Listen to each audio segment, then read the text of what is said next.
everyone. I'm Griff Jenkins along with Lauren Simonetti, Charlie Hurt, and Lisa Booth, and welcome to the big weekend show. The big story tonight.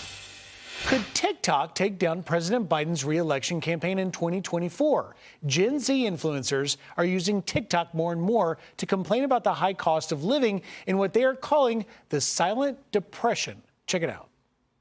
We are in a silent depression. When you compare the Great Depression to today, this is going to absolutely blow your mind. In 1930, during the Great Depression, the average home in America was $3,900. The average car was $600, and the average monthly rent was $18 or $216 a year. Right now, the average annual salary is $56,000 a year. We currently are making less than the height of the Great Depression. In 1930, gas was on average 10 cents a gallon. That would be about $1.73.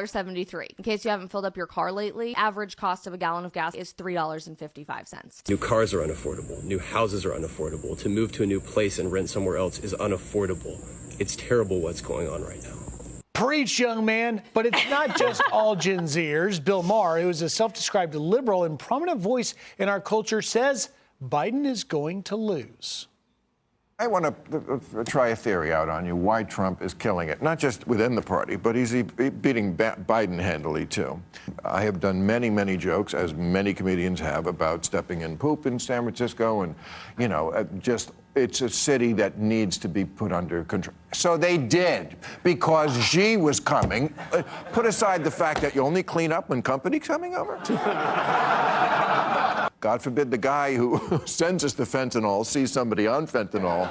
This, to me, is why Trump is winning. Because he talks about, I'm going to open up the mental hospitals again, but he talks, I'm going to put people in camps, the immigrant, all this kind of stuff. And people just see a place, a country, especially in the cities, that looks out of control. And the fact that the Democrats could control it for 3 days, how about making it permanent? A lot to unpack here. Let's go around the table. Lisa, starting with you, this notion, in full disclosure, I say it every time I'm on TV because I have two daughters, 22 and 18. I'm on TikTok. And, you know, you have to go. It's like if you have a company and you're selling a product, you got to go where the market is, right? Yeah. So I want to know what they're doing there. I don't fully understand it, and I have no idea who chooses what to put on my TikTok. If you don't have to defend yourself. But this is significant, though, because the venting of these young people about buying a home, about the opportunities, it's quite remarkable, and it's unclear that the White House is really paying attention or can do anything about it. Well, and I guess you live by the sword, you die by the sword. I mean, the Biden administration has relied on TikTok stars to push his administration's messaging in the past on things like Ukraine and rising energy costs. He also used them to try to push the vaccine on young people as well. There's recent reports that his campaign team, that they were thinking about joining TikTok. So I guess you live by the sword, you die by the sword. It makes sense. I mean, TikTok's got something like 150 million monthly users. The majority of them are young. That's where they get their news. He's struggling with younger voters right now in polling. So it's smart politically. I remember Obama in 2015 when he was catching flack for sitting down with the YouTubers, including the woman who bathes in cereal and I guess drinks the milk. And everyone was like, he's crazy. This is beneath the dignity of the office. And I was like, it is, but it's smart politically because combined, those people had more viewers than cable TV. So, you know? It was very smart. And you know, look, Trump beat Hillary. The Facebook folks went to both campaigns, said, hey, we'll embed some people in your campaigns and help you. Hillary's people said, no, thanks. Trump said, come on in. And it was a big difference maker. So in one of the most predictable headlines, Lauren, I've ever read in recent weeks is this one. A scoop from Axios. Biden's team weighs joining TikTok to court young voters. Now, it's worth pointing out, so they banned, the administration, the federal government says you cannot have TikTok because of the obvious Chinese spying apparatus there. You cannot have it on a government phone. Right. But this could be campaign people, this could be PAC people outside to try and connect a man that will be 81 years old on Monday. that it would take 4 Gen Zers, because they're about 20 years old, 4 of them to equal 1 Biden. It just doesn't, it seems like a big mismatch. There's a major disconnect, right?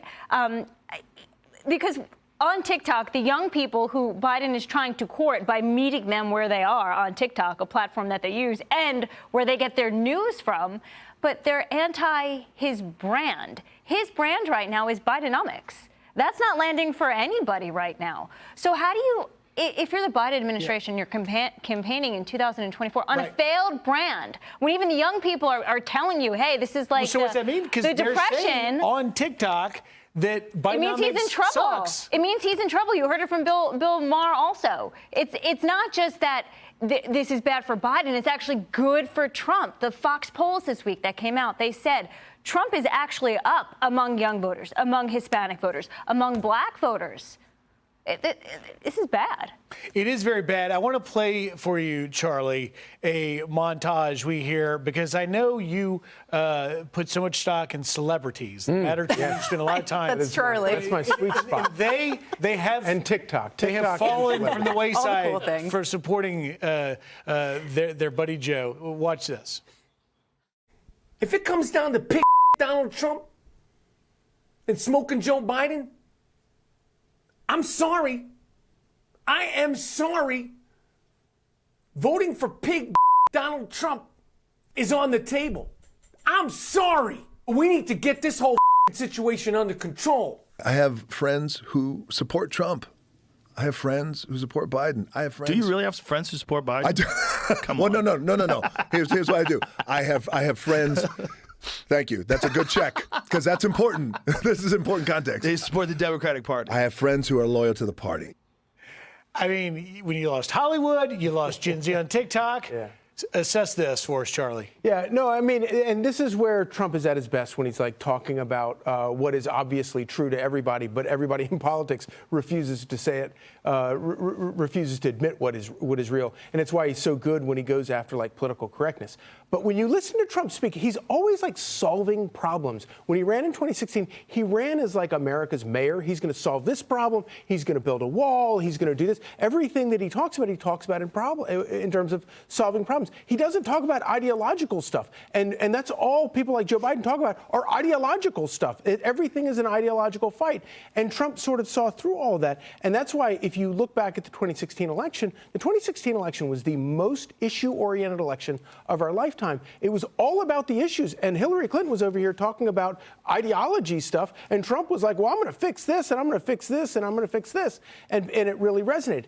This is what I think is particularly good news for Trump right now, is the fact that, Trump derangement syndrome it's like a virus. It's like a pandemic. It's a virus that went full pandemic, and it like went after everybody. But if you let a pandemic like run its course, it goes away. Because people build up immunity, people that don't get it, it lessens over time. And I honestly think Trump derangement syndrome is going through that right now. We're in the latter stages of it, where people have been lied to about all this evil stuff that Trump is, and then they're like, wait a minute, actually, he's really right about taking mentally ill people off the streets. He's really right about the border. He's really right about not needing to get into more wars. And it's like the clouds are parting, and they're like, you know what, actually, he is a pig, whatever. I couldn't hear what he was saying, but he may be that. It's not safe for. He may be. I'll tell you that much. Flag on the play, not safe for TV. People can accept the main tweets. You jogged my thought process here for a second because you mentioned the pandemic, and TikTok really took off during the pandemic because no one had any thing to do with these endless hours of being locked up. And we've got for you the Pew Research numbers. So this is the overall number of people, everybody who gets news from TikTok. And you mentioned this a little bit, Lauren, which I think is an important point.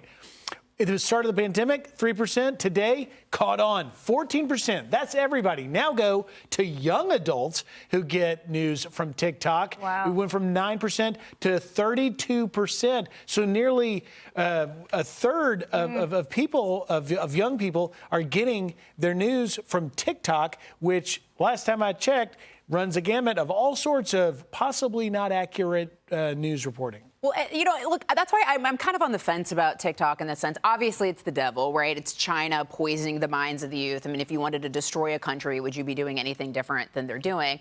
But that being said, I mean, you have to win over young voters to win, or, at least to help, the numbers a little bit. And so to some extent, maybe you have to get on there to reach that voting demographic. And Democrats have been taking advantage of it. We haven't. And quite frankly, I don't think it's ever going to get banned.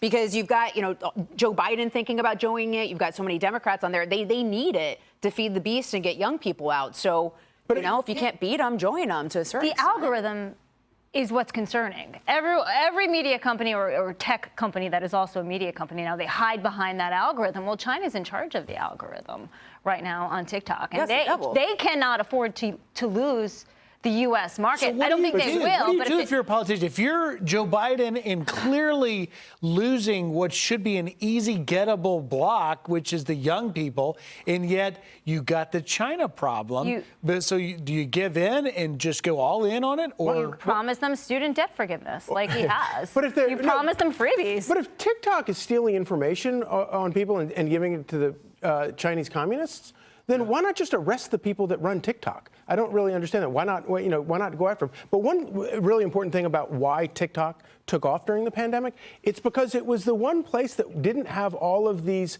censorship controls. It was the one social media thing where you could go to and you could find like all this stuff that was like verboten on these other apps that I don't have. Verboten. That is how we were starting A Block on Saturday night. Charlie, way to take us home with Let's stay verboten for the rest of this show. Coming up. Hey, Sean Hannity here. Hey, click here to subscribe to Fox News YouTube page and catch our hottest interviews and most compelling analysis. You will not get it anywhere else.